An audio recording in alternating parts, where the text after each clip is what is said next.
Hello doctor Vishwam. એક મહિના પહેલાં મારું બ્લડ પ્રેશરનું નિદાન થયેલું છે.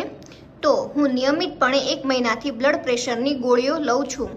તો મેં એવું સાંભળ્યું છે કે બ્લડ પ્રેશરની ગોળીઓ એકવાર ચાલુ થાય પછી એની ટેવ પડી જાય છે અને આજીવન લેવી પડે છે. શું એ વાત સાચી છે? તમે નહીં, મેં પણ સાંભળેલું છે ઘણા દર્દીઓના મોઢે કે શું ડૉક્ટર અમે એકવાર બ્લડ પ્રેશરની ગોળીઓ શરૂ કરશું તો શું અમારે આજીવન દવાઓ લેવી પડશે? શું આ દવાઓની ટેવ પડી જતી હોય છે? તો મેડમ, આ વાત એકદમ તદ્દન ખોટી છે. બ્લડ પ્રેશરની દવાઓની કોઈ આદત, ટેવ કે વ્યસન થતું નથી. બ્લડ પ્રેશરની દવાઓ બ્લડ પ્રેશરને કંટ્રોલ રાખવા માટે આપવામાં આવે છે. જો તમારું બ્લડ પ્રેશર કંટ્રોલમાં ના રહે તો સામાન્ય કોમ્પ્લિકેશનથી લઈને જીવન જોખમાવા સુધીના કોમ્પ્લિકેશન અમે જોયેલા છે. તો આથી તમારી બ્લડ પ્રેશરની દવાઓ તમારે નિયમિત અચૂક તમારા ડૉક્ટરને બતાવીને જ લેવી જોઈએ.